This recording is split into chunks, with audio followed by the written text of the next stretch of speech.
Reader Mail. Number 10.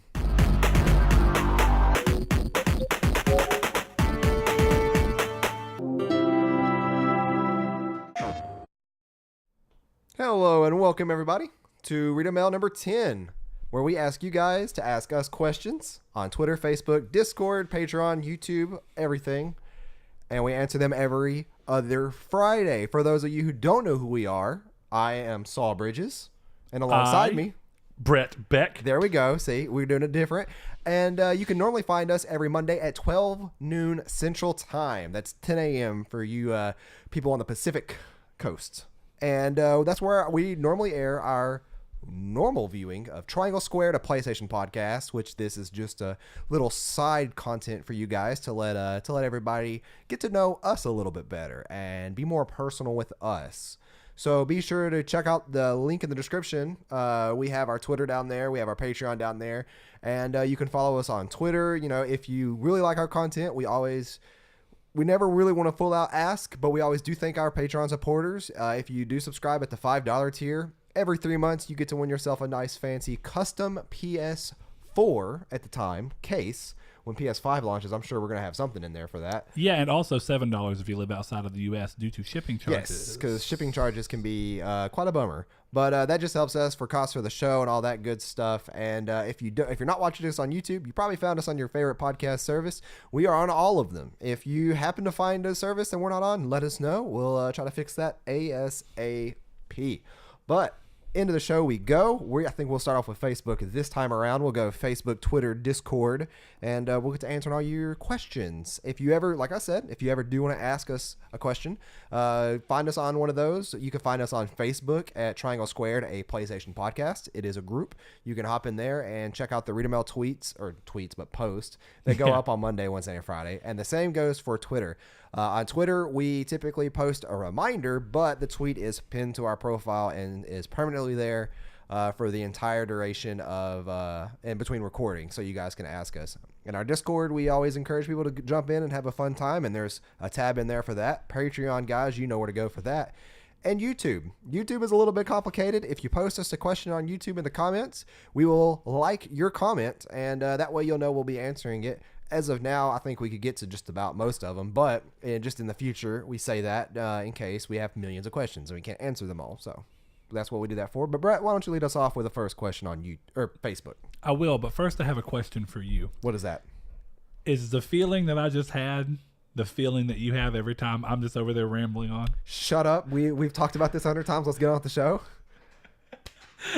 It's never hit me so hard is all it was. Yeah, it's just like we've talked about this every show. We can shorten this up a little bit. That's the thing in your mind, isn't it? Like, I'm ready to go. Let's go. It's not that as much as it was like I didn't realize how much time it took up. It took a lot of time. Because I normally do the talking. That's why I was like, we could stream on it, just say across all podcast services and YouTube. But, you know, I do want to remind everybody that if this is your first Reader Mail, go back and check out the first one. We have lots of them. This is the 10th one of the new format, but we have monthly ones. Yeah, we have monthly ones, tens of those. But this is more of an adult-friendly show. We do kind of cuss on here and be a little more vulgar than Triangle Squared, where we do try to be more professional. And if you're a fan of this vulgar content, boy, do I have a surprise for you coming next Friday. So let's get into the questions. All right. Okay, here we are. First question, and you know what? It's actually a lot of them from Mr. Donovan Williams. We're going to knock his all out. Quick fire. I like them. For the most part. So his first one is a little bit of a longer one because it's in rebuttal to something you've done. This is actually in rebuttal to the episode where we talked about games as art and asked the community what their take was and games that they considered to be on that area. So Donovan says, laugh out loud, way to shut down my subjective answer, Saul. And this was in relation to Bloodborne Dark Souls. Hold on. Yeah, okay. Go ahead and finish. Let me ask you then, what game/games spoke to you personally as an art piece that may not be considered an art piece traditionally? So he's challenging you to look at a game that even if you view it as more about being a game, it still struck you as an art piece. Right. And just so you know, Donovan, I wasn't shooting your question or answer down. I said multiple times that episode, it's all subject. Okay, I got hiccups. It's all up to your subjectivity on the matter. But yeah, I wasn't like intentionally shooting down. I just said I didn't agree with them. So like those for me weren't considered art. Those were more considered games. But I will say something that has struck out to me that is supposed to be more of a game that I actually had more fun with as art was Resogun. Resogun is a very, very like mesmerizing twin stick shooter that I'm sure most people are aware of. If you're not, I would highly suggest you go check it out. What's so weird about that game is that it's so pretty, and the particle effects and everything on screen at once. It actually is almost a way for you to pay so much attention to the detail of the effects that you're actually playing the game, and it actually works out really, really well. So Resogun is my answer for that. Okay. Resogun was incredibly fun. Really hard to platinum. I still haven't gotten it yet. Quick interstitial, because I promised them I would do this, and I failed last episode, but there was a lot of stuff going on last week. Starting from this episode on, I will tell you, stay hydrated, boys. That comes courtesy of Mr. Hakuto no Poet. Every 2 hours, you're supposed to drink 8 ounces of water. Hope you're doing well out there, good sir. Get on those 8 ounces of water. All right, moving on. Next question. These are quick fire. Donovan Williams says, Nintendo Switch, PS Vita. Switch. I knew that one. Okay. Well, hold on. Speaking of Vita, 3.69/3.7 is out. Oh, really? Yep. I have some stuff to do when I get home if I do it today. There you go. Best color between pink, orange, and yellow. Ew. Orange. Yellow. Favorite eye color? Blue. Brown. That's what I don't say. I'm blue. No, I'm getting blue. By the way, I only picked yellow because that's my favorite Starburst color. That's the first thing that jumped in my mind was Starburst. Okay. Best concert you've been to? Vans Tour, Warp Tour, I guess. Technically, it wasn't really considered that in 2009. How many? No, 2008. How many concerts have you been to? 2. I didn't think it was very many. Oh yeah, I'm not a huge fan of them. I went with this with my good old buddy Jesse, who lives down the road from you, and one other guy that you probably do know, Daniel, tall Daniel. Mill? No, yes, yeah. I was gonna say I wasn't gonna say the dox whole his name, but yeah, we went and we saw part of Dance Gavin Dance, part of a Fall of Troy set, and then there was one more set that I don't remember who they were. So then there's a lot of like scene bands. Were both of the concerts that you went to festival style shows? Yes. I think you should try. It doesn't mean that you will like it, but I think you should try a smaller show that's actually like it has a bill that's just for one stage, for one room. That was my first. Well, it's technically that one wasn't my first one. Like the way it was a Skillet concert here in town back in like 2005 or 6. Was it at Heritage? No, it was at Trinity. Okay. Yeah, and that was the one like where you could like technically is like that on the parking lot. They actually had booths set up to sell shirts and stuff, but then the inside stage was all Skillet. Skillet does not perform well that live. For what at least that concert. I saw them live in about. I saw them. It was probably 2007, and it was in Little Rock during their thing, and I can't remember what it's called for some reason, but it's like they do it every winter. Yeah, I know what you're talking about. So that's gone to a couple. The Winter Jam, I think it's what it's called, Winter Jam. I saw them there, and that was during their Comatose tour. And I mean, don't get me wrong, but no, they were really great. I actually got all their autographs and stuff still in a frame in my room. It's probably because they were the acoustics of a church. Well, that's really not a great venue. What, Trinity? Yeah. Well, of course, it's a church. It's a massive church. Yeah. But, churches are, they think about music, but not, I don't know. Not that kind of music. And I've been in Trinity. That's just not a great venue. No, See, Heritage has a stage out there that's an actual stage set up. You're talking about the Power Ranger Church on Calhorn. No, Heritage is on the back when you're on Kings Highway and you go back around behind when you keep going past Dixie Diner when you're on Texas side. Yes. Okay, I know what you're talking about. Yeah. So it's around there. That's and there's been a lot of bands that have rolled through there and played on a real stage that they had set up there. So I thought maybe that was it. Seth has gone to concerts there recently. No, yeah. So this was back at Trinity. I think this was the second, maybe first time they came to Texas. I probably won't be able to convince you, but next time we're going to go to a concert with a band I know you like. I have to be on vacation. Like I can't. That's not something I feel like I could do. Like, and I'll have a day off after work of work. I have a day off afterward of work. Sure, and since your schedule's never really 2 days off in a row. Well, I mean, it is on the weekends, but well, yeah, on the weekends, if it fell on a Friday night and then I was off that weekend, then yeah, I'd be fine with it. Yeah, but we might have to see about that. Yeah. All right, let's move on. Next thing, best vocalist. Ooh, that's not a quick fire question. That is not a quick fire question, but I am going to go with Tillian Pearson.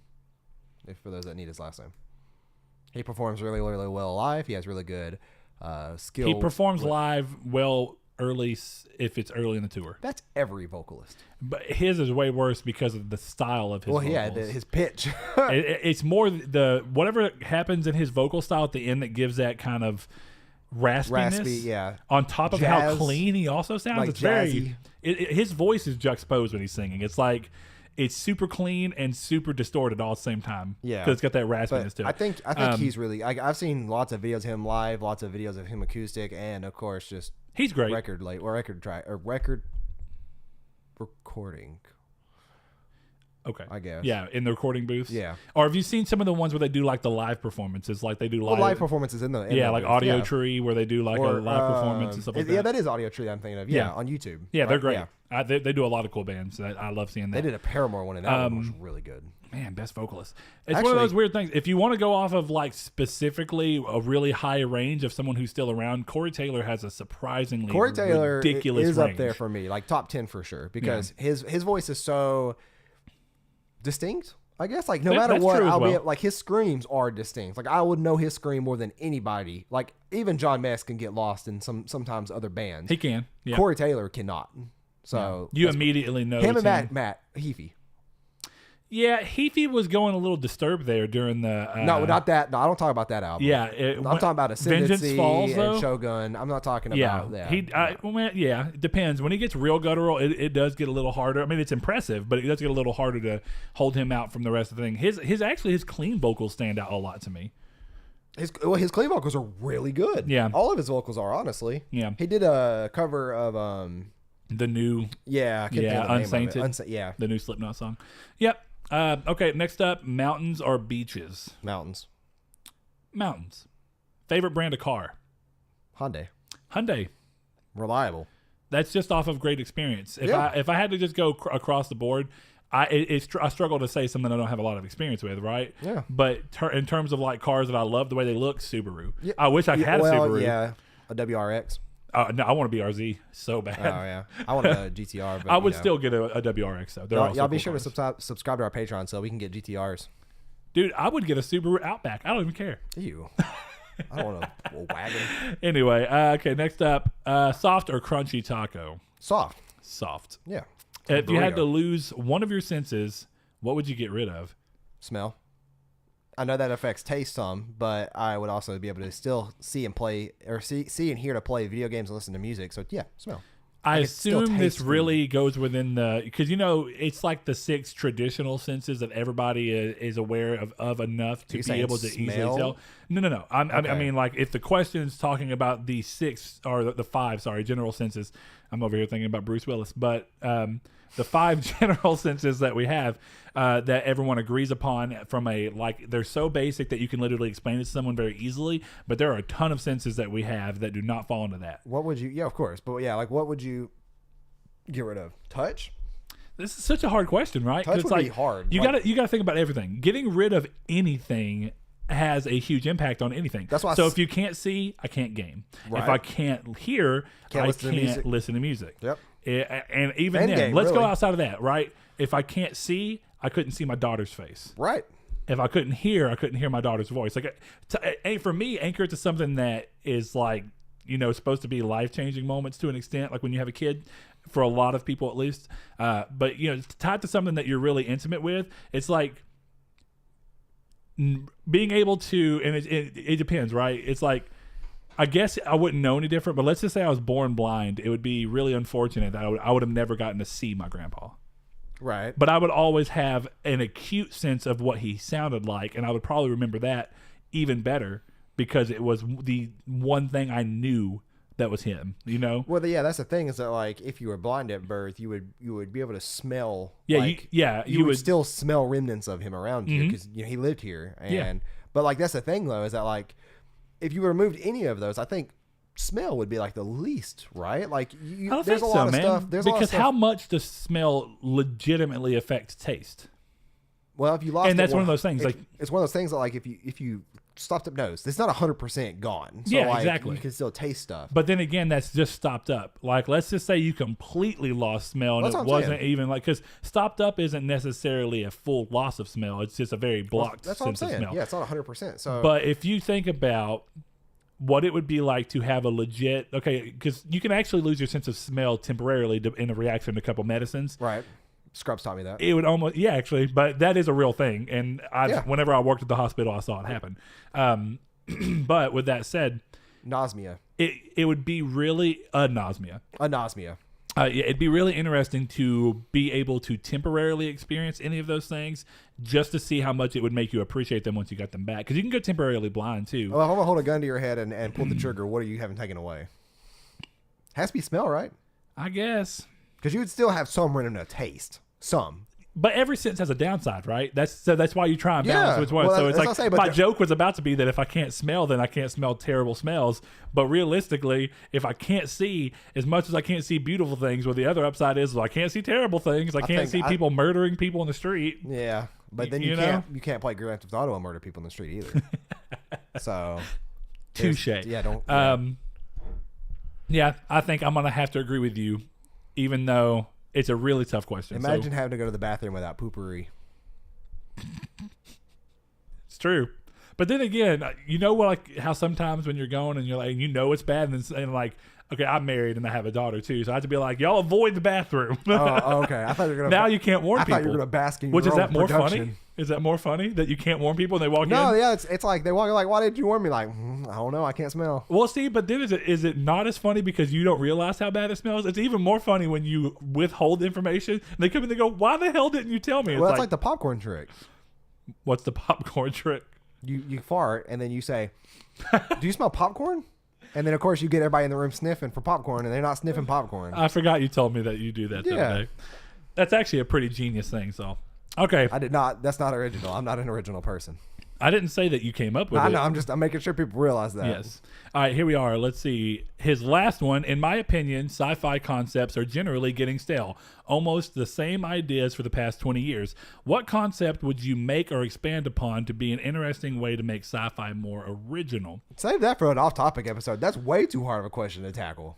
Well, and like what concept this means across the board, and that's what gets really weird about these kind of everything's stale right now, right? Like you have horror that's coming out with a Chucky movie with an AI doll, which looks terrible to me. I mean, like CGI, I'm gonna go see it. AI. No, you're right. It is AI. Yeah, you're right. Even the doll's not CGI; it's puppet. Like it's actual practical, but it doesn't look like it is. There's like a behind-the-scenes video on YouTube you can go watch that. Like they show you how they made it and how there's like 8 puppeteers. I believe you. It doesn't look like it. Right, still. but like horror has gone stale. There's been like.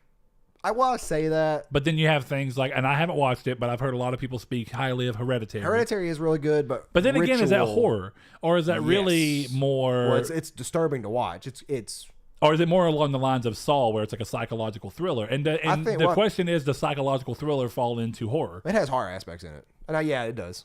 Because it makes you uneasy. And I'm not as much of a cinephile, so I don't know where they actually for me, it's like. The same. Do they consider that to be a subgenre of horror? I'm sure I could see that. Yeah, but I don't know for sure. I'm sure they do. I mean, I do personally, but there's another good horror movie named Ritual that's on Netflix. That's fantastic. They were talking about it in Discord the other day, and like, is it an original? Yes, I'm pretty sure it is, and it's just good. It's like my favorite kind of horror.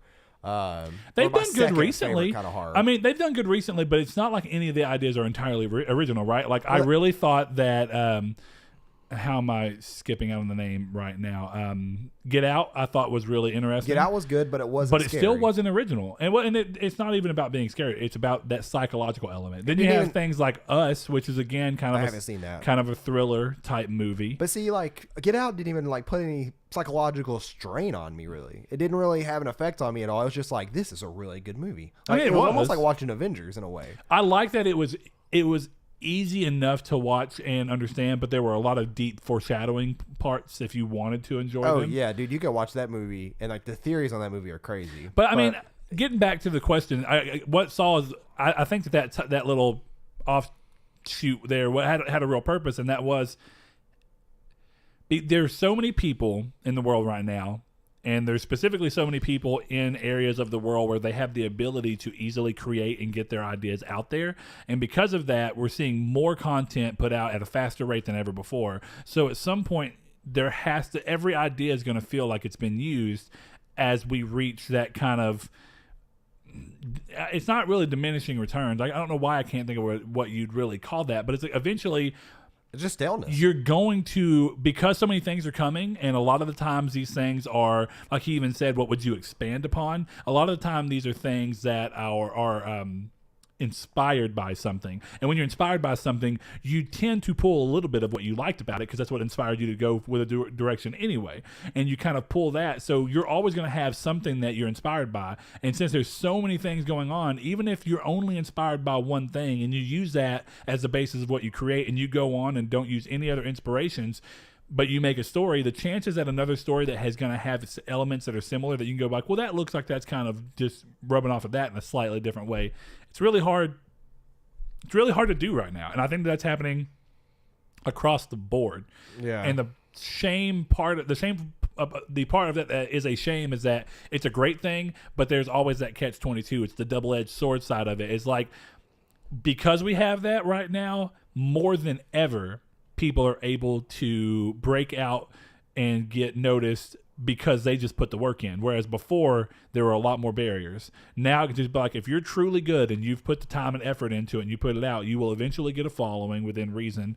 And one day, if you keep doing it hard enough, someone will notice you. And without anything else, you're going to catapult to people that understand the talent that you have. Right. Whereas... and that's what all these things are. I think that's when people are passionate about something, that's how these things go about. And that's partially what this show is for us. It's us coming together and doing this because it's passionate.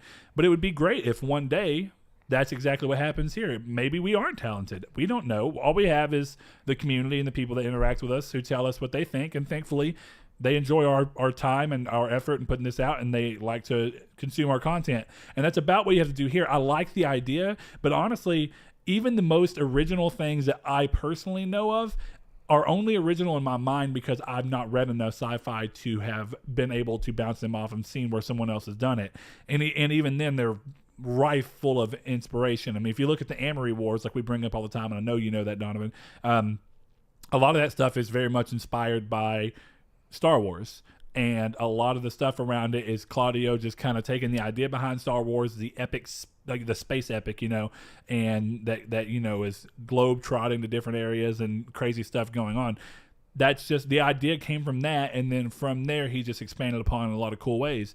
But if you look hard enough, and not even really probably that hard, but if you really just spend a few days looking, you can probably find things that look similar to that came out before it. It's just the nature of content, and I think us as humans, what we do is we see content that we like, we're inspired by, and our goal, whether we are conscious of it or not, is to make something that's original, inspired by that, or make something that is original by the most literal sense of the term. It's technically not been done before, even if it is reminiscent of other things, and then hopefully we made it better. Right, and I think that's the true wonderful thing about innovation is the fact that you think that you've seen everything and you think that you've watched all kinds of media and you think that you can never predict or you'll never be able to say or you'll never be surprised by what comes next. And then of course something does come next and surprises you. And then that's the most wonderful part about that is that it's something that you did not expect to happen because at the entire time you thought well, they can't do anything this different. Like we already have eldritch stuff and horror and cult stuff. There's nothing else that can come out. And then the next big thing comes out and you're like, well, that's actually really good. And I never saw that coming. And see, it's not that it's all, but it's also the stuff starts kind of hitting a point where it's popular in media finally. So, you have some horror movies recently that are still thrillers to an extent, but things like A Quiet Place, it's like, well, it's not necessarily unheard of having an enemy that their weakness is sound and that you can use that. Tremors. But it does add... technically exactly. Too, but it's something that's so long ago, and it's been so long since that's really been used in an effective way in the genre, that for A Quiet Place to come out and do that, it's original by nature of... in context to everything else around it for the last 5 years, it feels original because of that. Yeah. And then you take the inverse of that, and then you get Bird Box. Right. And what's funny is both of those movies are probably being written around the same time, and Bird Box was a book. And I wouldn't even be surprised if A Quiet Place was actually inspired by Bird Box's book. And then they were like, what if instead of it being vision, we had it to where it was sound based? And then they ran off with that idea and made their script. And then Bird Box happened with the movie. And then we end up with a movie about a year apart that are very similar in their concept. But that's just, like I said, that's the way that inspiration kind of works. So I think that's one of the better examples I can use is A Quiet Place and then Bird Box. It seems like that's very likely what happened. Yeah. So, makes sense. Hope we got a good answer for you, Donovan. Mr. Josh Shoop asks, what game trailers would you say are your favorites? I remember being floored by the Dead Island trailer's music and overall presentation. even if the game was not amazing. The Halo Believe trailers. No, those are cool. They really are. If you don't know what they are, just go to YouTube and look up Halo Believe. It was a series of commercials for Halo 3 that took place in a museum, and it was almost as if they were using it as a History Channel parody, but non-funny, and they were basically interviewing people who took place, quote unquote, on the battlefields of those wars in Halo universe. And they had model weapons, they had battlefield sculptures, and all kinds of things. That one, and then Mad World with Gears of War. Those two are my favorites. Oh yeah, the Mad World one was good for. Was that Gears 1 or Gears 2? Gears 1, I'm pretty sure. I'm 99% sure, actually. That's a great song. It is. It's a really good song Donnie to put in Darko trailers too. Yeah. Great movie too. Also, yes, a great movie. I own that on Blu-ray. By the way, I wish I would have reminded you to bring me Saw. And your Rick and Morty that I still have. That's where that's at. Yeah. Okay. No, one that sticks out to me, and even though I like the game, and I don't love it as much as many other people, but it just sticks to me because it was so cool. And I guess it's because, when you're a teenager and these things hit and you already like a certain type of music, and then it's not expected because it's, the music that we like, it's not fair to say it was never mainstream popular, but not as much in the sense that you'd expect to see it in game trailers, definitely at the time. And I don't know if you remember this, the earliest trailers for, and this, I think that might have actually been TV trailers because, internet wasn't quite as big back then, for Dragon Age Origins. Yep. There was a commercial that was so dope looking. It's all live action too, wasn't it? No. It was all CGI. But it's like clips of them running through the forest and attacking each other and going, and you see a guy with short dark hair going, and I remember it pretty well. And they're running through the forest, and the song that was playing was Marilyn Manson's "This Is the New Shit." Yeah, and it was super cool. I was like, "This is tight." And it's just, I guess it goes to show you, it's kind of like a good movie parallel to this is like you talked about when we were talking about 9 the other night. Is that 9's trailer was so dope because it had Welcome Home in it that you're just like, I am pumped to see this movie. Oh, I wonder. I totally remember this being live action. Hold on. Does it have the song? Nope. That's not the one. That's 30 Seconds to Mars. Probably is. That's not an official trailer. Hold on. I'm going to see if I can find the one I did. Okay. I was going to say, because that's Look, not it's an Dragon official Age Origins. Trailer. Sorry for those that are listening in audio because you're probably hearing Marilyn Manson. Here it is. Origins Violence trailer. Oh. They have a lot of these. Well, they probably did. And for some reason, I remember it's this one right here that I remember. And I remember that being live action. See, this is just dope, man. That one at all, no, but yeah. And see, I was a huge Manson fan at the time. And when 9 came around, I'm still a huge Cody fan. 6? Yeah, 7, I think. Because I think this game came out in 08, right? Something like that, yeah. But yeah, that's a good question, Josh. I never really. I didn't realize it said it in the trailer. Either way, it was cool. Yeah, I love that. And that's a cool question. That's something I never really thought of. There are other cool game trailers, and honestly, even though I didn't care for Fallout 4 that much, I thought the War Never Changes trailer that got was real good. Quick. Well, yeah, but first time through, it was good to me. Not even that. No, I can't really think of it. The memes killed it. I'm trying to think of other ones that just really stood out, but it got to that point where I couldn't afford TV, so I didn't see a lot of trailers early on. Couldn't afford cable. And it's like you try and think to the point where it's like, I had a TV. I know, but that was obvious what I meant. I hope it was. Yeah, I had a TV. That's how I played in games. But yeah, I couldn't afford cable. I'm trying to remember. Because there were obviously games I was incredibly excited for, like actually a game that ended up being just kind of middling that did have a dope trailer, partially because of the visual styling, was God of War Ascension. That trailer where they had the chains breaking in and it was like a silhouette of Kratos and you just saw the red glowing on his thing and they were pulling him back and then it kind of zoomed in and it finally showed his coloring coming out and he was super pale. Didn't they have that trailer on a demo disc or something? They might have. For PSP? But it was an E3 reveal initially and it was really cool. I thought I remember having like a PSP... It might have been on... I remember watching it on my PSP. Yeah, it might have been on the Ghost of Sparta PSP. I didn't play that. Then I don't know. But I remember watching it. Maybe I just was on YouTube on my PSP or something. It's possible. Let's see.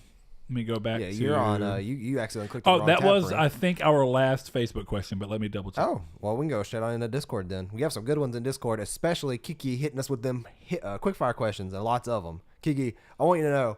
I think I made it clear. These quickfire questions are my favorite questions to answer on these shows. But first up on the list, we have Josh. He says, Final Fantasy VII Remake hype after the trailer. Is this Josh Ayers? Yes. Mr. Patron, thank you. Yes, thank you. Also, Donovan's a patron, so hey, thanks, man. Yeah, screw you, Donovan. I love you, buddy. But yeah, I mean, I've been excited for it. I'm keeping my expectations tempered. It's gotten to the point now where it is Kingdom Hearts 3, where I am excited up until the day I have it in my hands. And then that's when the hype will exceed itself. I actually mentioned Vita earlier. The only reason I found out about the new crack on Vita for jailbreaking it, or what's it called?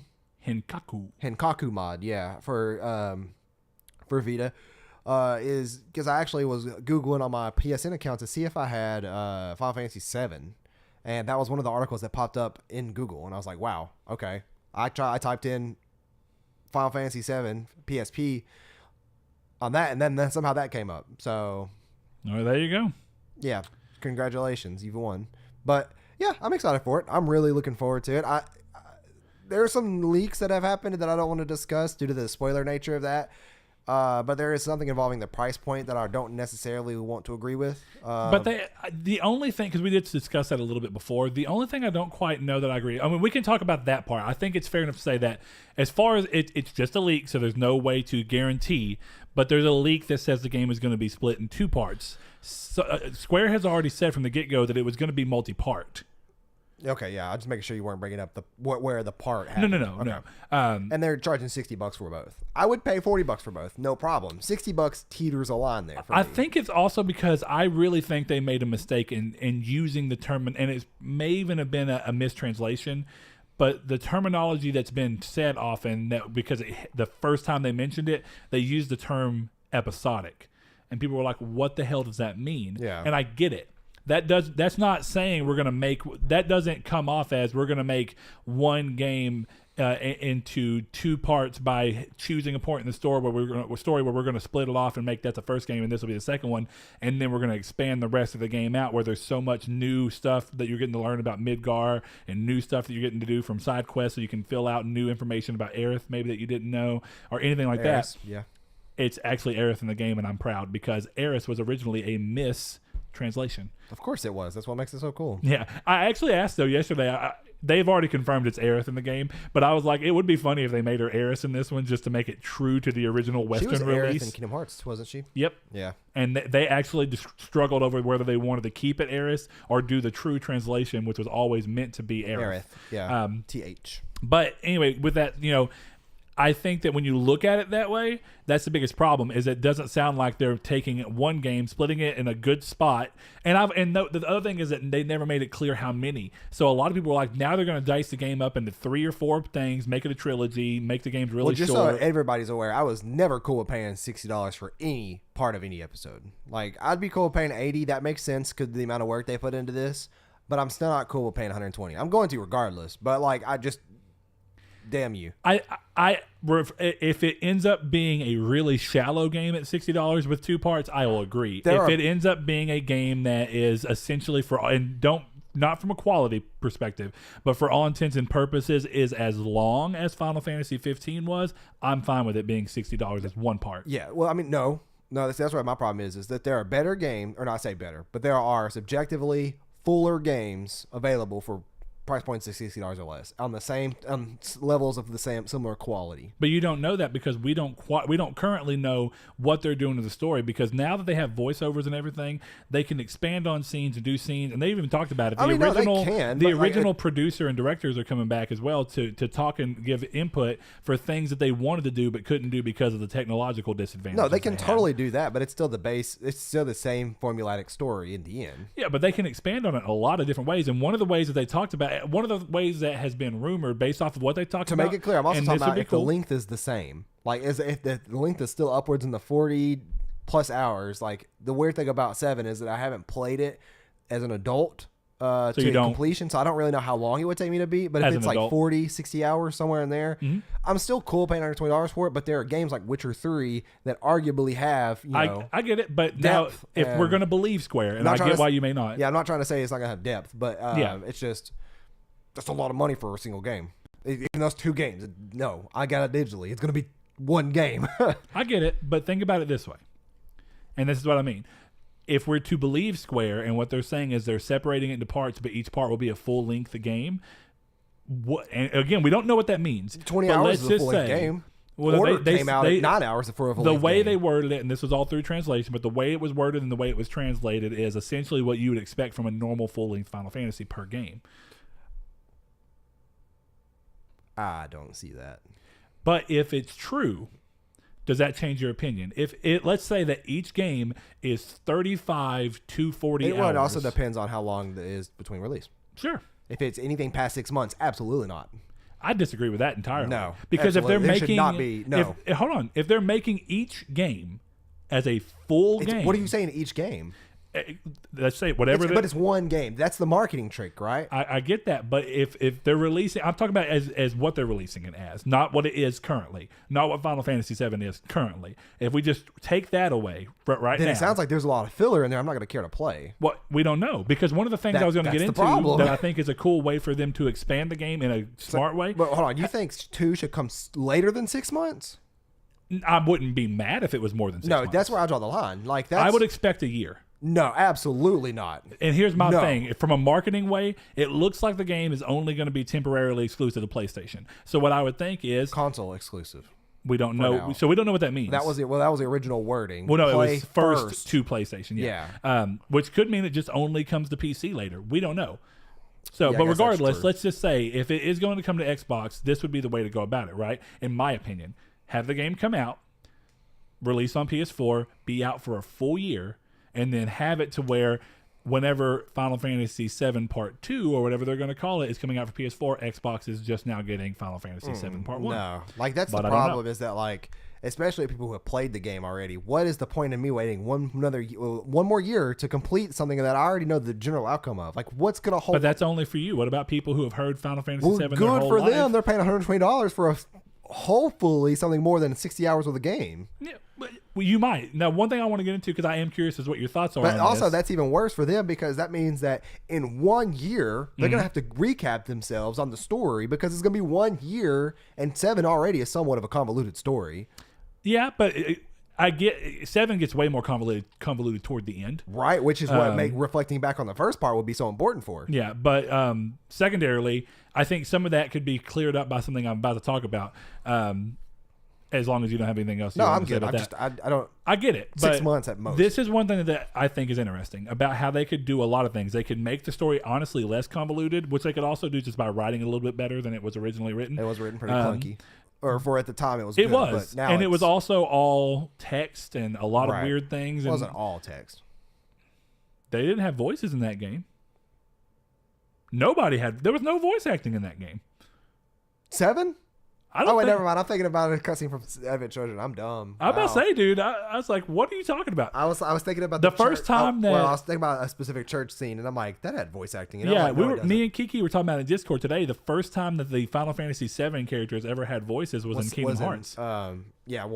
Yeah, but anyway, what I was getting at. Never mind. Go ahead. We'll get back on topic. Yeah. I'm going to bring up Leon. What's interesting about it, though, and this is something about a year and a half ago, maybe actually, I think it was a little bit longer than a year. Someone was talking to Tetsuya Nomura at an event. It may have been a Kingdom Hearts event. I can't remember, but he was doing a Q&A, and they said, "What about the Final Fantasy VII?" I don't remember what it's exactly called, but the extended universe games, and what are the chances? I know where you're going with this, and I don't want it. Hold on. What are the chances that they get remastered, remade, or whatever? And Nomura said specifically that they are looking at ways and whether he wants to remaster them, whether he wants to remake them, or whether he wants to incorporate pieces of them and find a way to work those into, not all of them, but some of them into 7 in ways that would work. Now, I'm not going to spoil necessarily anything from Crisis Core, but one of the things that's been rumored takes place before. Yeah, one of the things that's been rumored is what they'll do, and I actually would like this if they're not going to full on remake Crisis Core.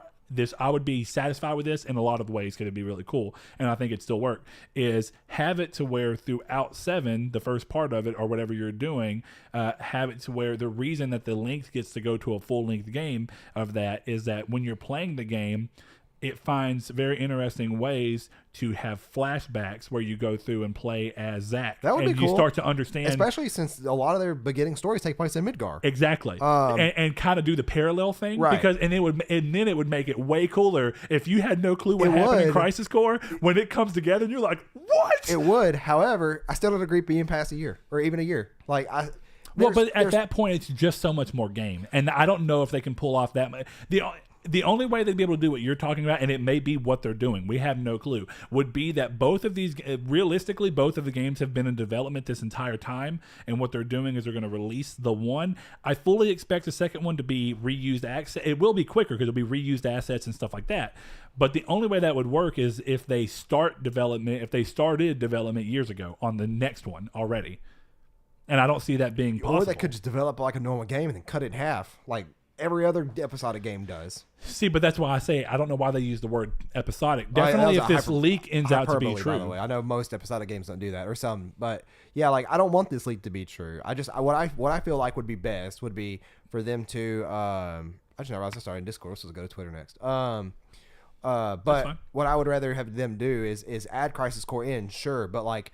Especially new people, I think it's going to be really hard for them to be able to call back to that story a year later, and especially at the way it ends and where it ends, because some contextual things happen following that real quick. There's more problems with that. Is does your save file transfer over like old Mass Effect games used to do, and is that how you continue playing on? Does it recognize if you played the first one or not? If you didn't play the first one, but for some reason you pick up the second one, can you play it with where it has That's why I don't like episodic games. A standard build? It creates a lot of questions. Yeah. It does, and it creates a lot of problems too.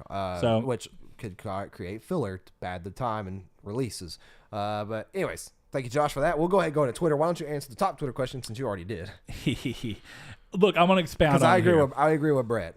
Okay, Mr. No Fate Sean 1 Neo said, because PS5 will have backwards compatibility, does this mean there should be less remasters during next gen? Oop. I wouldn't be surprised if we saw more complete editions, though. And then Matt Green, patron, thank you, sir, says no people will still want remasters so that the graphics, etc., are current gen. It'll be guaranteed money for the studio. Now, I get what Matt is saying, and I really agree with it. That one of the great things that remasters does is it brings the game to a current generation, makes it look prettier, hopefully run better, and it gets a whole new group of people to play it, as well as people who loved it so much they just want to replay it with a new coat of paint. And it gives the money studio, and some people do not appreciate this, but I do. It gives the studio money that they may need while this small group of the studio is doing the remaster. That money helps fund the next big game and give it more of a budget. And kind of, you know what I mean? Yeah. I think that's a really cool way to do this. I do. I do think that it depends on the game and then how long ago it was released. Mm-hmm. Like, don't remaster a game that was made 4 years ago. Just enhance it. But games that were made like towards launch of PS4, feel free. Yeah. But like Knack could actually use not polished because it's a well polished game, but if Knack looked like Knack 2, it'd be a lot better, actually. But you have games like that, then maybe even releasing stuff like, what was it, Bound by Flame? Yeah. Like to be more improved, to run better, because I heard that game's really good. It's just It is, but terribly. It does perform really roughly. Yeah. And the thing about it is the performance drops. It's not an easy game. It's not that it's the hardest game in the world, right. But the performance drops make the already challenging combat more artificial in a way. Yeah, it's like crap. Yeah. But yeah, I agree. Like I think that like games could become in PS5 enhanced. And then there are big title games I think that a lot of people would like to see come back with like newer textures, maybe a different engine or different physics of some kind. And just some games can't just be fixed by running on better hardware or being patched in. There are fundamental problems in some games that can't. They have to be rewritten. They still need to be reworked. So what Saul's talking about, just in case, because we technically did roll in. If you were Saul on Twitter, what I kind of said was that what they could do instead of doing remasters with full-on releases again is that they could instead achieve this via the way the Xbox currently utilizes enhanced backwards compatibility on the Xbox One. So a good example of that is was Red Dead Redemption 1. You can play it in 4K on the Xbox One X with enhanced textures and stuff like that, and it looks a lot cleaner than the original 720p video output did. Right. So that's one way you could do that. And what I mentioned specifically that I think would be a cool idea, because if the game didn't come out that long before PS5 came out, but they wanted to do it, it could be a cool way to just throw in a free update just to incentivize more people to buy the game as like a thing while it's still selling. That'd be cool. But one other thing that they could do is if they wanted to have incentive to do this so that they can make more money, like you were talking about, Matt, then it would be they could have a paid patch. And I don't know where the pricing would be completely, but considering that they wouldn't have to be re-releasing it, re-uploading it to the digital store as a separate file, reselling it as a physical disc with physical packaging, instead it could be a $10 patch or maybe a $20 patch, depending on what they're doing and the amount of work. I don't know, but I think $10, honestly, if I could look and say, hey, they did a backwards compatibility enhancement of Killzone Shadowfall for $10. And I like some Shadowfall. Developers are going to try to take advantage of that, though, and potentially have problems they know they can fix and they don't fix them because later in the road they can make you pay for it. And I'm not against I am 100% against stuff like that. I am too, but I think that there's always going to be a bad side to any good that could be done. So I think you just have to let the good exist and then hope that the market is, the gamers that are going to buy it says, like, hey. Could you imagine if EA released Battlefront 3 and like there was problems with it and they're like, oh yeah, we'll patch that up for you, $9.99 please. Yeah, and I think there'd be a lot of actually, if let's just use a more real example that's going on right now. If they try and have a just a patch, not new content, kind of like what Diablo 3 did with Reaper of Souls and Destiny did with Taken King and Destiny 2 did with Forsaken, if it's just a patch to fix all the crap they've already done wrong for Anthem, that'd be a massive disappointment. But now if a fix for Anthem comes alongside a massive wealth of new content and a new story that's another 15, 10 hours, whatever it's going to be, and a lot of new game modes and stuff like that, and they say, hey, pay $20 for this and the game will be changed just like Destiny 2 did, all for the better, and it may be a reason for you to come back to it if you've already lapsed from playing it or if it never interested you in the first place because of its issues. But that's what I mean, is it's kind of the same basic principle.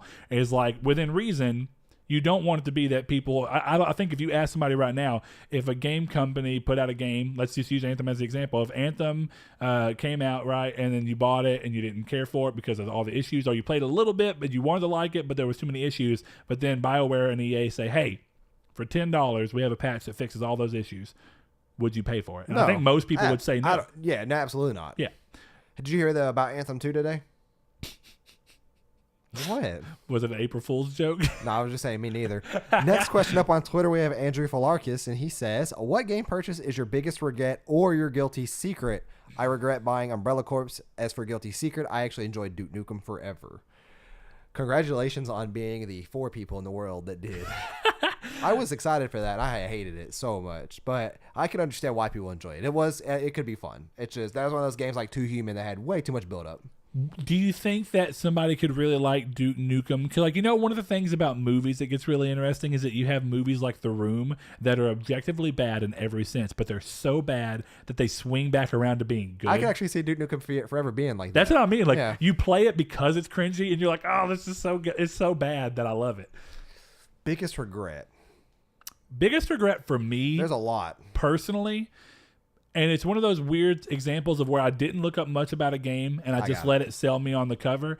It was Two Worlds 2 for the PS3. Yeah, I remember you telling me about that. It was really rough. I mean, it actually started to err on the side of, I almost didn't regret buying it because it was so glitchy, but the glitches were hilarious. Like almost like when we bought the Ouya. The opening cutscene, actually, the Ouya, that frog game, was unironically hilarious. Did I see the Ouya sitting in here somewhere? No. Okay. The Ouya's gone. Okay, I think I just saw the PlayStation controller up there, and it's the same color. But no, what made it so funny is the opening cutscene in part that goes on in like the first, I think it's the opening cutscene of the game. It's done in engine, and the bad guy's sitting there talking, and he goes to stand up, and it cuts to his face, and his cape is stuck in between his head and his thing, and it's flapping every time he's going to talk. Jeez. It was hilarious, and I was just rolling. I mean, so it was one of those things where I almost appreciated that but it was still $60, so I wasn't really happy, and it didn't end up being good. Mine was Mass Effect Andromeda for regret. Like, I think I've talked about that before, because I know we were certainly doing this show either around the time that I got that or after. I think Andromeda came out right when we were starting the show. Yeah, but basically, like I had a week vacation off from work, and I went to GameStop to pick up a game, and I got Watch Dogs 2, and I actually did not enjoy it, but I bought it used, so like that wasn't a big deal. I took it back, and I was like, just looking on the PS4 wall on something to play, because I was on vacation. I wanted something to really dive deep into, and then of course Andromeda. I didn't realize Watch Dogs 2 was 2016. God, time flies. But I remember it was new, and the credit I was getting back for Watch Dogs or whatever, I was just like, okay, it's gonna cost me $20. I was like, I'll buy that. I wasted $20. No matter, I love the Mass Effect franchise. No matter how hard I tried, I could not like that game. And I tried to find good things about it, and every time I tried to find something good about it, something bad would pop out, and then it would multiply. Do you agree that the game, had it not been for the namesake of Mass Effect, that game would have failed? That would have bankrupted a company if it had a different name attached to it. You think so? The only reason that game sold anything was I don't think it was that bad. I promise you. Now, don't get me wrong. I understand as someone who loved Mass Effect and expected new gen Mass Effect, that was not it. I understand that. If that game came out as volume result, I would like. That's clever right there. I just not volume result. If that game came out at $60 and I bought that company would go bankrupt. See, I disagree that it was that bad. No, it was worse than No Man's Sky. But why? Out of curiosity for you, because we both bought it at the same day. That's why I'm curious. At least 10 crashes within 4 or 5 hours of playing. Constant frame rate dips. I played that game for 30 hours. Not even maybe that long. 25 hours. AI issues, teammate AI issues, the jankiness of just the dialogue, let alone the actual motion capture was bad. Which they did go back and try to fix. And it wasn't even motion capture, just straight animation. Right. Everything was bad in that game. Like I agree. The animation was a problem I had. I didn't have any of the other problems that you had. The menu system. Not terrible though. I've played games that I've enjoyed that had worse menus. No, like that menu system, get to anywhere in the menu, you had to go through 4 or 5 menus to get there, and then 4 or 5 menus to get back. It was terrible. Have you played Rage 2? I have not, and if that has anything similar, I will not play Rage 2. It has a clunky, and what's more weird is the menu system's slow. That's sad. So like when you open the menu and then you hit R1, dude, for a game that runs at 60 frames per second, essentially flawlessly, when you go to open, and that was on PS4 Pro, Blake experienced the same problem on base model PS3 or PS4. Impressive, he's playing on PS3. PS3, yeah. But no, he experienced the same problem on the base model, and it's like when you open the menu will come up, and then when you go to hit R1 to go between the tabs, it's incredibly slow. Yeah, no, I probably won't pay. I won't pay $40 for that game.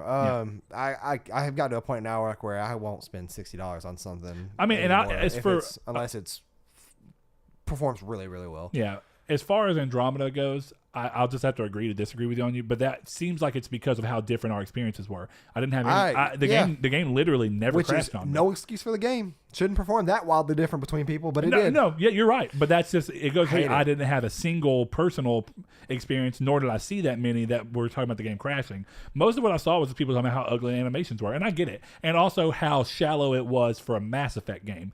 I still think that if it would have been the first entry, let's say that game. Let's take everything that made that game come down in terms of expectations, because it was EA, so it should have been AAA quality. It was BioWare, so it should have been, even if they launched that game as their very first game in the Mass Effect series, it'd be bad. The writing was bad. The story was bad. The lore wasn't great. It was kind of cool in some of the parts of the lore. I'll give it that. The world was kind of cool, depending on how the gunplay was not bad for me. The gunplay was terrible for me. Like that's what I was saying. It wasn't great. But it was serviceable. It felt better than Mass Effect 1. Mass Effect 1 feels like crap. I was having teammate problems, and like where they were running in front of me. Now, if that was going on, again, I didn't have that. Yeah, that's what I was referring to with teammate AI. But let's just say gunplay, though, specifically the gunplay. Do you think it was bad? I thought it wasn't great. It was clunky. No, it wasn't. It wasn't great, but it was better than Mass Effect 1. So in my mind, I'm thinking about it, if that was Mass Effect 1. But I don't even mean that. My mind is, let's say that Focusrite. I guess I just played so much Mass Effect 1 that I don't see any. Let's say that Focus Home Interactive published that game as a AA game. Nope, not even $40 worth. See, I really think that so many problems at launch. Maybe, since like you're saying with the wildly different performance, I wouldn't even pay $10 for that game at launch. Like that's a $2.99 Steam indie game at that point. God. But Guilty Secret game. Yeah, that's an interesting one, because like we always say, we never have any guilty pleasures. Yeah. I'm pretty forthcoming. I'm trying to think of a game that I bought thinking I wouldn't like it and then still ended up liking. The only game I can really think about that though, like that, or not even that, but I was embarrassed to admit that I liked as much was Elite Beat Agents on the DS. What was it called? Elite Beat Agent. It's like a rhythm game. Mm-hmm. I had a feeling. They're really good games, but there was a lot of those on handhelds. Vita had some of those too. The Guitar Hero game for DS was actually kind of cool. It wasn't bad. The Rock Band game for PSP wasn't bad. I didn't even know they had a Rock Band PSP game. But it didn't have a controller or anything. You just used the inputs. It was called Rock Band Unplugged. Oh yeah, of course it was. In DS somehow managed to get a peripheral for Rock Band. Yeah, but it wasn't good, so it doesn't matter. It wasn't bad. It wasn't good. If we're talking about Mass Effect. For a $50 DS game though. Like, yeah, it was bad. No, I paid $20. And it was more than 50 because that peripheral didn't come 50. with it. I thought it was 50. I don't think so. Because I paid $23 for it. I think it changed. I'm trying to think of a game that. I mean, I guess a game that maybe when people look, they say, "Well, I wouldn't expect you to like." I'm trying to think. Like realistically, I can't think of a game that I ended up enjoying. My Name is Mayo. No, didn't play it. Hannah Montana. Loco Roco was fun to me. No. Loco Roco came to mind. That is nothing to be ashamed of. Oh, I'm not ashamed of any of it. I'm just trying to think of a game that I got that I didn't think I'd like, but I liked. Well, I mean, because that's the close. I don't have guilty secrets. Well, then there's no question to the air. No answer. I was trying to give him an answer that was close. You know what, Andrew? I'm sorry. My gaming preferences and music, really everything. It's open book, man. I'll have to say Elite Beat Agents for me though. Like technically that was a guilty pleasure because I bought it and I was told by everybody like, oh, you're not gonna like that game or you're gonna love that game. I'm like, no, I'm not. And I bought it using a gift card because we were at not Toys R Us. What was that place called? What is that place called in Hot Springs? The video game store. Not FYE. Not Toys R Us. Sam Goody. No, I don't think so. Was those closed by then? What? So was those closed by then? Was what? Sam Goody's. What about it? Was it closed in Hot Springs by then? I don't know How long what that ago is. We used to have a Sam Goody's here in our mall. I don't remember it. It's essentially an FYE. Do we ever have an FYE here? Yep. Okay, I was gonna say was it where at the same time as Sam Goody's, and both of them closed very close to each other. But I had a gift card, and there was like that game. There was the Brain Age game, and then there was something else. I think it was Metroid Hunters, and I already had that game. Metroid Prime Hunters was good. It was really good, but I bought that instead. Everybody said I would hate it, and I ended up loving it. Or no, I was convincing everybody I would not like it. I got it as a joke with the gift card, and I loved it. Sean Santarud, pretend that I didn't love it. Sean Santarud, who's a patron, responded to this on Twitter and said, "Mine for this generation is probably ukulele." Now I'm going to assume that he's talking about biggest regret. Yeah. Well, that's what it seems like. Well, we could. Sean, let us know.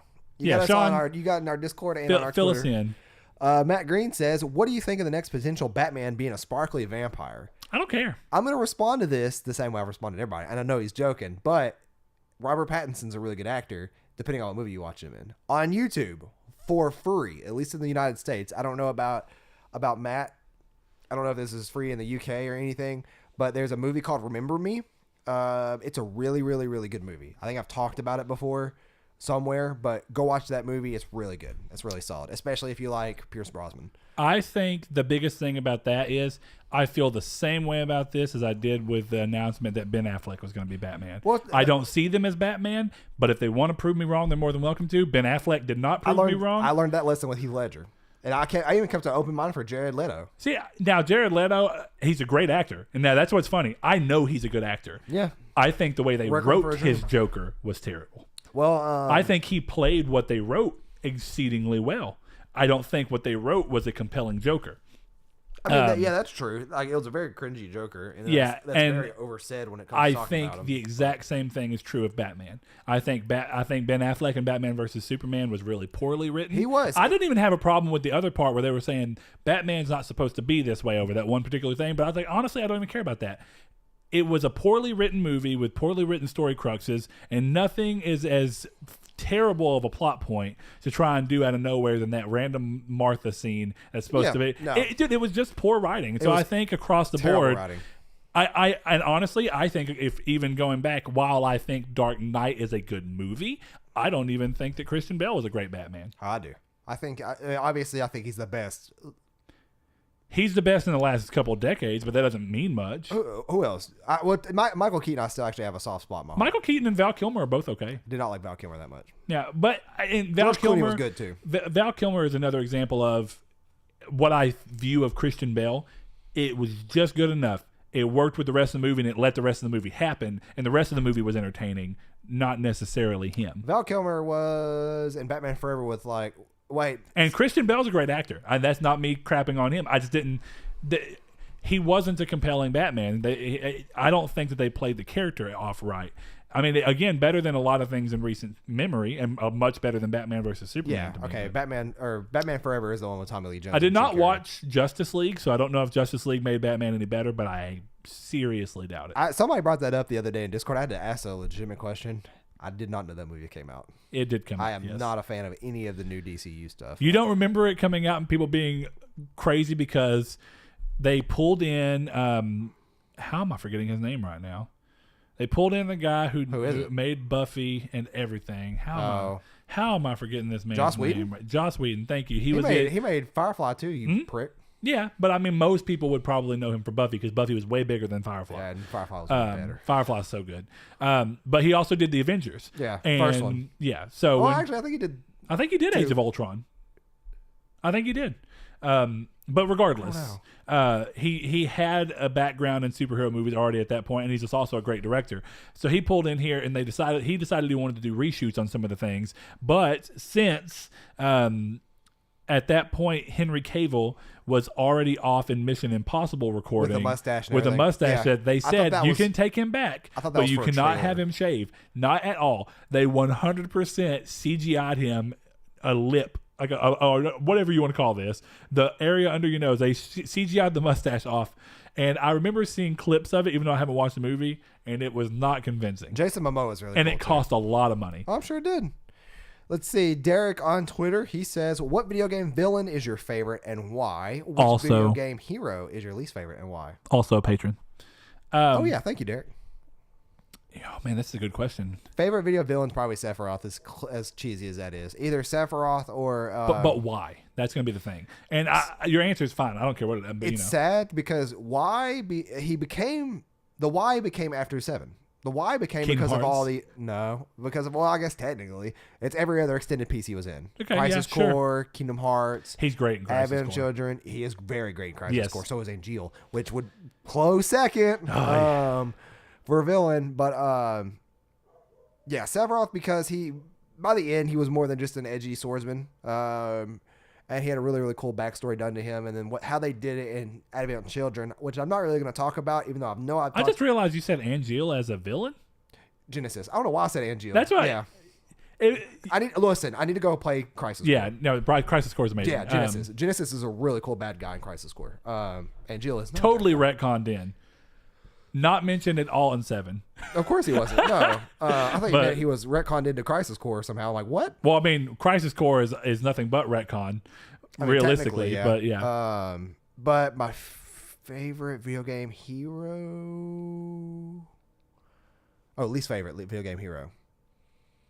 Oh, man. Least favorite. Ooh. I'm probably gonna go with Titus from Final Fantasy X. That's not bad. Actually, it's crazy how these two came from Final Fantasy games. But the thing about Titus is I don't even know Titus, whatever you want to call it, depending on what you are. But I think Kingdom Hearts is the only place it was announced. Titus, right? Yep. And that was also, but it was Waka calling him it. So I'm like, Waka, you know him from the other thing. Why are you calling this boy the wrong name? But even then, it comes from the fact that he was written and voiced in a time where that was uncommon in video games. And it was bad. I think it was done poorly. Yeah. It wasn't a bad performance. Well, no, not even then. It's not even that it was bad. It was that it was new ground. So it was good for what it was when it happened. Right. But very shortly after, voice acting in video games got much better. Think of it. Just a year later, Kingdom Hearts 1 came out with much better voice acting. Much better voice acting. Kingdom Hearts 2? Kingdom Hearts 1. Okay, I thought you said Kingdom Hearts 2 came out. No, because Final Fantasy X, if I'm not mistaken, is 2001. Oh, yeah, you're right. What am I thinking of? I'm thinking of 2001, July. 2005. And then Kingdom Hearts 1 is 2002. I'm pretty sure Final Fantasy 12 2005. 2006. 2002. Yeah, not even a full year later. Whoa, hold on. And it that's just not goes right. to show you, Kingdom Hearts was not even a big entry. It wasn't it was a good new IP for them, but it wasn't Final Fantasy. So why did Kingdom Hearts end up with much better voice acting than Final Fantasy 7? I mean, Final Fantasy 10 did. And that just goes to show you, it was very odd for a game to be voiced that way. So it was just kind of interesting. I agree with you there. I think he is a bad one. He's not necessarily my worst. I'm trying to think of the worst, because you know what? One of the great things about the way that they've pulled these things off is that some protagonists are really good because they're silent. One of the things I actually really loved about Hollow Knight is that the way that they tell its story is all through an impartial third party. Like, you are the character is just a medium for you to explore the world and learn the story, but the character has no pivotal aspects in the story if you really think about it. Whereas, every action you do is pivotal to it. Sure, but it's still just because he's the vehicle for telling you everything. You know what I mean? Whereas Silk Song coming up, it looks like it's going to be way different because it's not. Hornet has Hornet's spoken. Hornet has a backstory. She already existed. Oh, Lord. I'm looking at worst video game protagonist. Protagonist. Why cannot I say protagonist today? Protagonist. And Titus is like 2 on there. I did not look to a list on beforehand. One of the worst villains, and I'm sure I'm going to get that's a good flack one for this. Desmond Miles. Awful. Yeah. So bad. But so bad because I only played... Squall is on the list. Eat it, Sean. Squall's bad. My emo boy. No, but one of the worst villains is actually, and they're both bad to be honest, but I hate when villains have nothing about them that makes them at all relatable. One of the great things that Crisis Core did for Sephiroth is actually made Sephiroth a relatable character. It gave him humanity. Yep. And it did it really well. Exactly. And it needed it. And then it also showed his downfall into what he became. That's why I think Sephiroth is the perfect fit, because not only do you have a history of Final Fantasy VII, and then, of course, Crisis Core, and then Advent Children, you get a full story filled in complete, and then he shows up in Kingdom Hearts 1 at Olympus, and you're just like, I'm going to fight him, and you fight him, and he does the countdown move, and you die, and it's heartbreaking. Yeah, one of a villain that I don't like at all is Lazarevich from Uncharted 2, because he is just the typical I am 100% a bad guy. I hate that guy. I just now realized that's the Uncharted 2 takes place at the end. You're escaping out of your ruins, and then you're outside, right? Like you're inside of a tunnel, or the end of the game is in Nepal. You're in the mountains, and you start going through. Yeah, the end of that game is terrible because of him. The boss fight's actually not bad mechanically. I enjoy it, but he's a bad villain. Yeah, by contrast, I'm not going to say he's my favorite, but that's where I literally stopped playing that favorite game. Villain gets really hard to go off of, man, because I'm starting to feel like I'm going toward agreeing with you. I don't understand this list. This list is terrible. You know what? I'm gonna throw one in there. As much as I also love Sephiroth, I think that across the board for the majority of the time, I think Xehanort's a great villain. Of course he is, because Ansem is a good villain too. Yeah.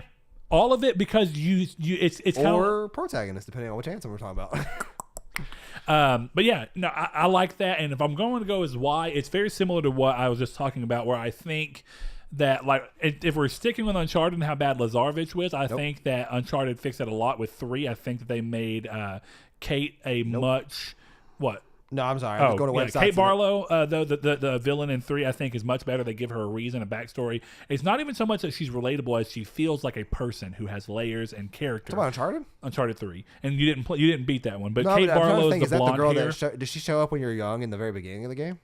Yes, you see her with Sully. And she ends up being the villain, and she's a lot better than Lazarevich. And then I think they even went better for all the flaws that I think Uncharted 4 has in the character department. They're not all bad, but there is some things that they had some issues with in the writing from the way they ended up doing it. But Rafe is a great villain because he's relatable. You understand how he drove to that position. But as for why I think Xehanort's a great one, I also really liked, as much as it was kind of out of the blue with Kingdom Hearts 3, I'm not going to say exactly what it is because the game is still very, very new. But I really enjoyed his arc and the way they went about things. And I think they showed oftentimes where in a lot of ways he's a monster. But one of my favorite things about him is that he does a lot of bad things in the name of balance. He's essentially Kingdom Hearts Thanos. He is going to. that's it, right? Like that's pretty much his light and dark. He wants to get all that stuff together so that he can recreate the universe in his image, which is perfect balance of light and dark. Right. And if you really think about it, that's why I say he's Kingdom Hearts Thanos. I mean, it's very much they have balance in mind, and it may be single-minded, but you understand it to an extent. You can go, well, even though I want to root for the heroes because I love them, if I'm being fair on a logical level and not an emotional level, balance, and definitely the way that the game goes about telling you what light and dark do and the point of them being balanced, you understand why balance would be a acceptable end goal. Not necessarily that it would be a great thing because it would end some lives, but Let's very see. interesting. Next question comes from Matt Green once again. He says, "What products does Saw use in his hair to make it so shiny?" It depends. If my hair is kind of long like it is now, sorry audio listeners because you're not gonna be able to see this, but if it's kind of long like it is now and I need a really big haircut, I use a powder called Slick Gorilla texture powder, and I just like sprinkle it in, style it back with a blow dryer, and then it's set to go. And I think it's just naturally shiny because that's supposed to be like a matte paste or a matte powder. Well, I was about to say, did you say a powder? Mm-hmm. Like entirely dry? It's baby powder basically. It's not baby powder, but it's what its consistency is like. I guess what it does to kind of go through is it pulls the excess oil out. Probably so, yeah. And then it helps keep kind it of lifted somewhat up. Acts as like a dry shampoo. Yeah. Which I actually do use those on a 3-day basis. Like I don't. You're not supposed to wash your hair every day for a guy. In case y'all didn't know. You're not supposed to wash your hair every day as anybody. Well, I know, but specifically guys. But a lot of guys, and I was really bad about that. The majority of my life, I washed my hair every day. Yeah. Like today, I wash my hair using regular shampoo. Tomorrow, I won't. For the 3 days after, I won't actually. But yeah. But if my hair is short and trimmed up like it should be, I use it's called American Crew molding clay, and that gives it a really nice hold and shine without being like gel. Like, you know how your heart gets crispy and crunchy with gel? It keeps it soft and fluid all the way back. So, but it still holds. Yeah. At any time, like you see me wearing a hat, it's because I got off work today and I like laid down and then ate dinner and then my hair kind of fell off. So I just kind of didn't want to style it again. So I just put a hat on because I'm lazy. There you go. The answers you wanted to know. It's also gotten really long, and you need a haircut. I need a haircut. My beard is getting real long too. Sean Santarud says probably more for Brett as he still buys physical. But what only digital game or old game would you like a company like Limited Run Games to produce? I'm gonna be unprofessional and go pee real quick while you answer this, because Brett or Sean did nail the hit the nail on the head here. I don't really have an answer for this one because I don't really care for physical anymore. So, speaking of which, do you even want your physical? I mean, I'm sure you do. Yes, I do. But it's just over there. And I was thinking about it, I was like, Saul's PlayStation doesn't read it, but I'm sure he still wants it. Anyway, let's see. If I had to say one right now that I don't think has happened yet, and I technically made my own case for it, but I would actually really like to buy it physically. But I want to make sure that it hasn't been done if it has. And it may already be coming, but we will see about that. It's Sundered by Thunder Lotus. I thought it was a great game. I loved every bit of it. And it technically did get a limited physical release with the Kickstarter. But if I wanted to see it happen with again outside of the Kickstarter, since I wasn't aware of the game at that point, sadly. Hey, it looks like it did happen. Hold up.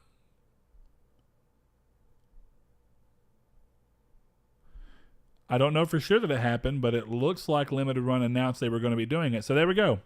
I never got it, sadly, and that's just what happens. That would have been my answer, but now I've got to look and see. They've done so great about it, right? I think we're getting a physical copy of Hollow Knight, which would have been another answer for me. We're getting a physical release of Death's Gambit, which would have been another answer for me. I think they already did a physical version of Dead Cells. If I'm not mistaken, they did. So yeah, it's hard to say now because they've done such a good job, and I'm always so curious about this. It's crazy to me how many times that, despite people saying there's going to be an all digital future, people are chomping at the bit. Really, it's the best phrase to use for that.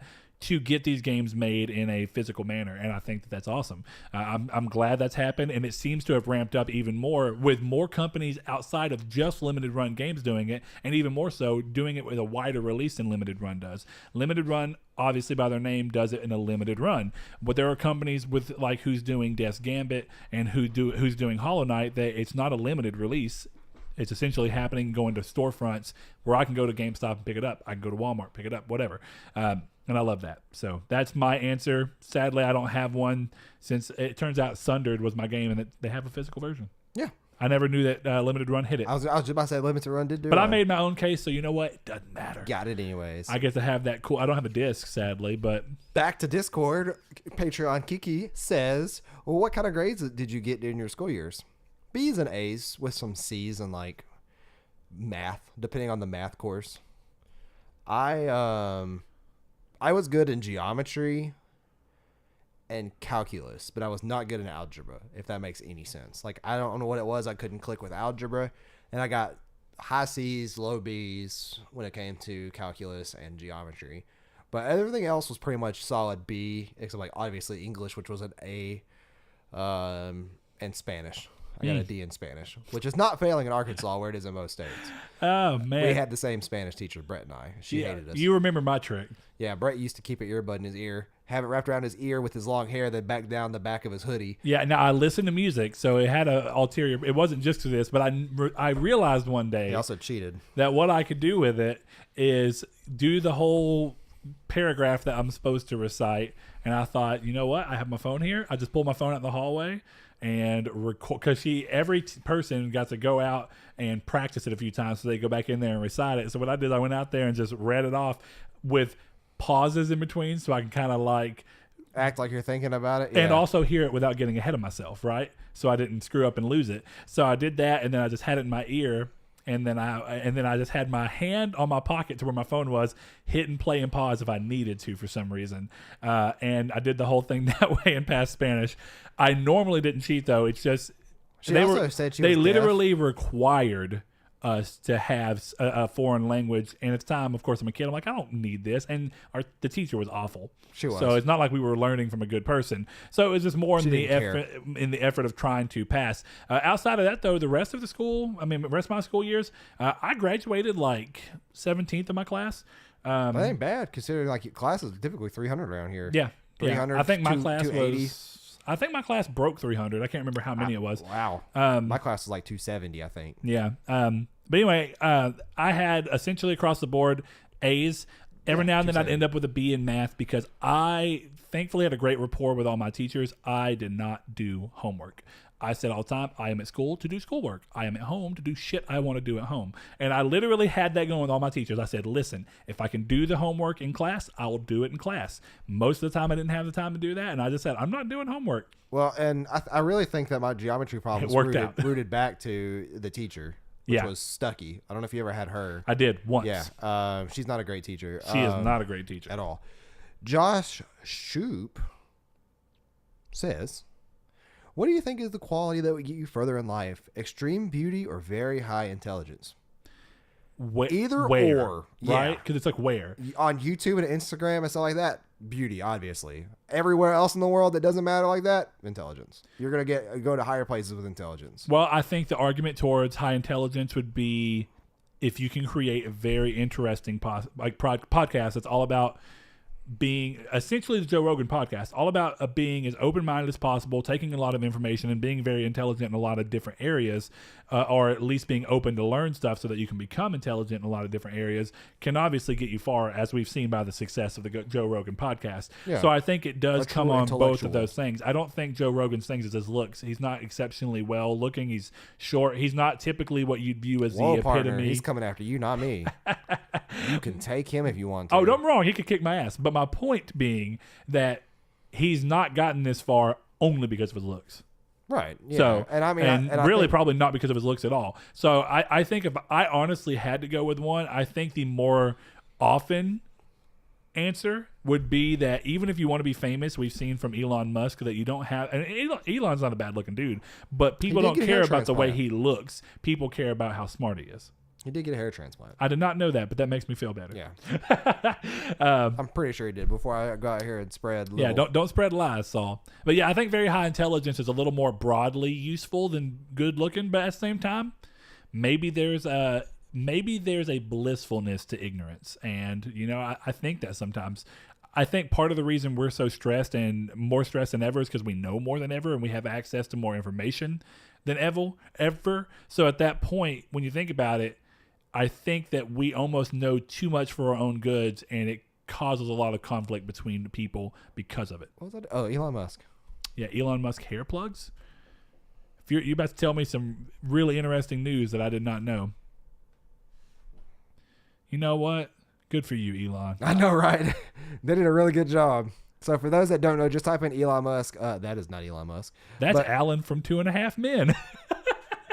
I don't never watched that terrible show. But yeah, this is Elon Musk before and after. You can go just Google it and you can find it. It shows you the advanced technology. If I could afford hair plugs in a heartbeat. Dude, once I ever start going bald, I'm just shaving it all off. Unless hair plug, or your transplant is not the same as hair plugs, is it? I mean, your plugs are your transplant, but how much does that cost, I wonder? It's dropped in price dramatically, but I'm not exactly sure. You can go get a full set of 3D printed teeth for like $10,000. It depends on what they do, though, right? Because one of the things they'll pull off is they'll cut a slice. It depends on how much you're willing to pay. It's like a circular area. They'll just cut a piece here and then they'll stitch your skin back together. But if you ever go bald, you'll have a scar there. The more expensive version is for them to go in and pull each follicle out slowly, but it takes a lot longer, and then they move to the front. The hair on the back of your head and around the sides of your head is genetically engineered differently to not be affected by the which is why people get the monk dihydrotestosterone or whatever it's called that most people have male pattern baldness for, including your boy here who is fighting that stuff every day, and thankfully it's not as bad as it could be if I wasn't taking medicine. That's why I'm going to take advantage of the hair I have, because I know eventually it's going to happen. See, I'm proud of you, Saul.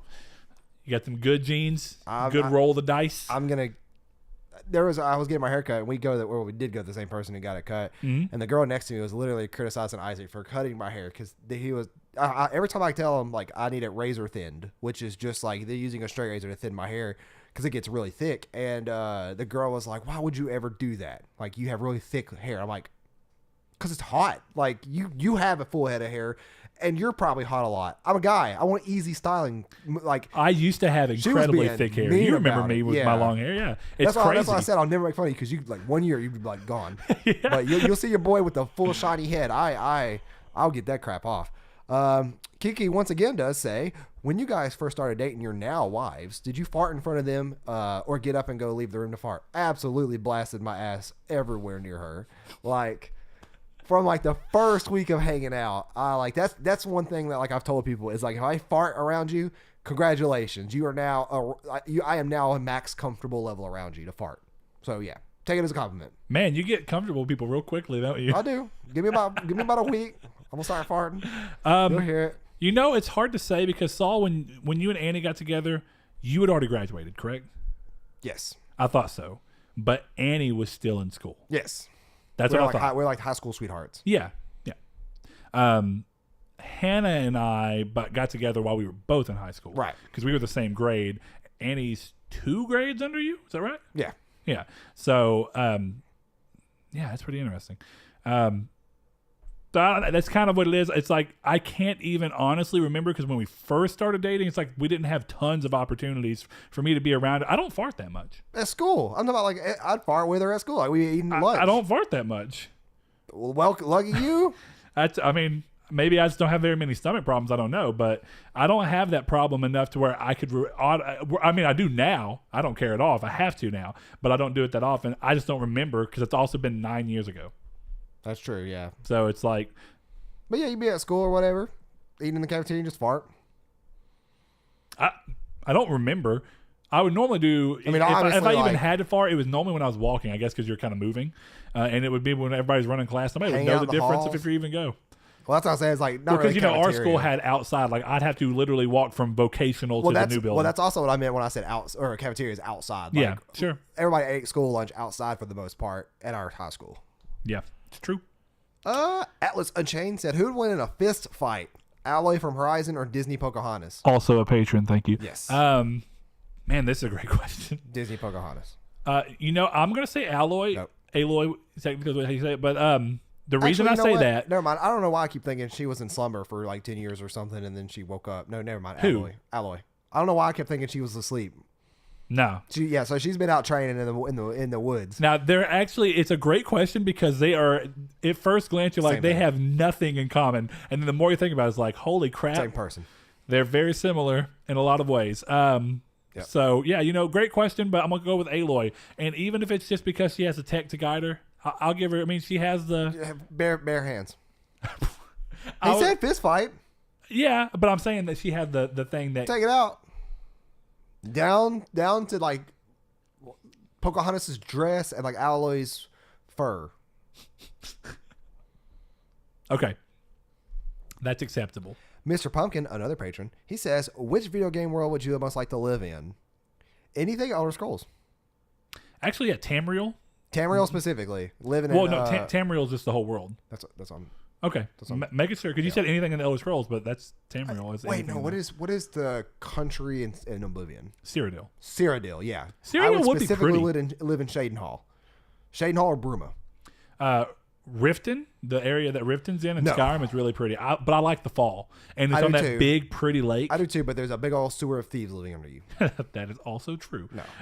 But I'm just saying, like, one of my favorite parts of that game, and it was something that a lot of people did a lot of mods to make it to look even better. But when you're walking around and the leaves are just spinning around and falling around you, it's really pretty, and that's not as easy to appreciate if you didn't play it when it came out, where that was kind of uncommon in that style of game. So it really was like, I have a big open world around me that's beautiful, and it looked so much better than Oblivion did. It was really insanity that it was like, this is beautiful. I think Tamriel is a really interesting one because if you think about going into that world, all the areas are so different. I think Morrowind is really cool and looks really alien in a great, like, really interesting way that I love. But that's essentially mine. I think that's a good one. Josh Ayers, another patron, he says, has this been this is also the last one. No. Okay, making sure. Yeah, this one was like 2 days ago. But you also said Kiki gave us quickfire ones. We didn't have any quickfires for this one. I know. I made that mistake back then. But yeah, it cuts off now. Gotcha. But he says, has been asked before, so you can update it if needed. What plats do you want or are proud of? He says, I want Final Fantasy 14 and I'm slowly getting it. Proud that I have Kingdom Hearts 1, 2, and 3. Congratulations, Josh. Those are impressive plats to have. But do you not have Birth by Sleep and Dream Drop Distance? You don't either. Dream Drop Distance doesn't either. Oh, I don't have any of them besides Dream Drop Distance even have a plat? Or is it just gold? Does. No, it has platinum. Okay. All of the games have a platinum on the remaster. That's cool. I'm glad they did that. Yeah. I was kind of thinking about all the games that are games. Right. The movies, you get trophies for watching it, but there's no platinum. What? Yeah, you get trophies. Lame. Just for watching it. Proudest two, I've said them before, they remain the same as Bloodborne and Sound Shapes, for sure. Two of the hardest games to get platinums for that I've done. I don't know. I mean, Bloodborne is challenging. Do you not feel like the how am I forgetting the name of that game right now? Is it a platinum that I have? Yeah, the one where you play as the kid. Titan Souls. Titan Souls. Yeah, Titan Souls I'm actually proud of. That had a really cool variety of trophies. And I feel like that one's more challenging because of that. Yeah. No, Bloodborne was harder. Okay. Bloodborne was harder from a more tedious standpoint because like the Chalice dungeons are BS and really repetitive. Okay. Yeah. Titan Souls though, I recommend anybody to try for that platinum. It's really cool and it really makes you play the game. It's a short game. You could beat it, and there's a trophy for beating it in less than 20 minutes. But it's probably going to take you an hour, hour and a half, 2 hours the first time you play. But I recommend anybody pick that game up. I love it so much. Great game. I wish it really had a separate list on PS Vita. I would do it again on Vita. What I love about that game is the very simple mechanic of one shot. And then what can you do with that one shot? Because it makes you realize it's like, well, one shot, but one pullback. Right, and that's another thing too, is that like it made the one roll or the no roll challenge or the permanent death challenge, all that stuff just that much more better. Yeah, of course. I do want to get the Dark Souls eventually. That's what I was going to say. Dark Souls 3 or 1, all 2, of and them? 3. Yeah. Okay. I'm close to 3. Realistically, I can get 3 in probably less than a couple hours, but it's just so much grinding. I think I'm only missing 2 trophies. Maybe 3, where I have to get all the sorceries, all of the rings. And realistically, all that is just having to play through the game a couple more times and then getting quests done from NPCs. Now 1 and 2, they're a little bit more challenging to get because I haven't played enough of those on the new consoles to have the new trophies. I still haven't even beaten 1 on the new consoles. I got to 4 Kings and lost interest for something that came out. But yeah, I think 1, 2, and 3. I would really like to have the entirety of Bloodborne Platinums down. Or Soulsborne. Soulsborne, and I still need to beat Sekiro. That game didn't hit me as hard as I was on it to though, so it's good. But you wanted a black eye from it? Huh? So you wanted a black eye from it? Wanted a black eye? Yeah, you said it didn't hit you hard enough. Oh, shut up. Anyway, mine is still Terraria, and I think it's just because of how long and how dedicated I was to getting that sucker. I technically missed out on that trophy. Slowly but surely. And I think ones that I want, I'm going to go with ones that you have, which is Kingdom Hearts 1, 2, and 3. I have 3, but I would like Kingdom Hearts 1 and 2, and I have technically started working on them. I'm playing them all on the difficulty you need to do the stuff. So I'm partially there with Kingdom Hearts 1. I'm partially there with Kingdom Hearts 2. It's just the biggest thing is with the release schedule of games right now being so hectic, with us trying to keep this going, with us starting the new Off Topic podcast, with doing not only the proper, Triangle Square, but also these reader mails. I love doing all these things, but one of the sad things that just kind of does exist with this is it does technically cut into your ability to play games. By having the passion to want to talk about them, you inadvertently have to somewhat miss out on them, and that's sad, but that's just what it is. It's why you have to appreciate the games that you appreciate so much, because time is so valuable. So that's why we get to do this and have fun talking about this stuff. So yeah, Terraria is definitely still my one. One of these days, hopefully I'll get back around to Kingdom Hearts 1 and 2. So there we go. That's it. All of the ones. I get the outro. Sorry. Yeah. Continue. Yeah. But we want to thank everybody for showing up and stopping by. Don't forget to follow us on everything in the world that you could possibly follow us on, and checking out Triangle Squared every Monday at 12 noon Central Time, and stopping by and saying hello in the comments, telling us what you thought of the episodes, getting involved with our discussion if you want. We will be in the comments as well. And I think that we had a good episode. I think it was fun. I think we answered a lot of good questions. Really, really cool questions, you guys. Thanks, and keep it up. As always, yes. I love answering these questions. And we'll see you guys for Reader Mail episode 11. Thank you. Thank you. Thanks to our patrons, Chad V, Dan Barber, Josh Jarrell, Matthew Green, my name is Dan, Douglas Below, Sean Santarud, Eric McAllister, Matt Sycamore, Shadowist, Stephen Salazar, The Stonard, Travis Below, Blake Popst, Eduardo Palomino, Stefan Swanlin, Coy Live, Philip Laguerre, Corey Hickerson, Brian, Donovan Williams, Justin Rowe, William Digital Spooker, Derek Porter, Josh Ayers, and Thomas McKinnis. If you would like to support us, go to the link in the description below or visit patreon.com/nartech. Thank you. Thank you, guys.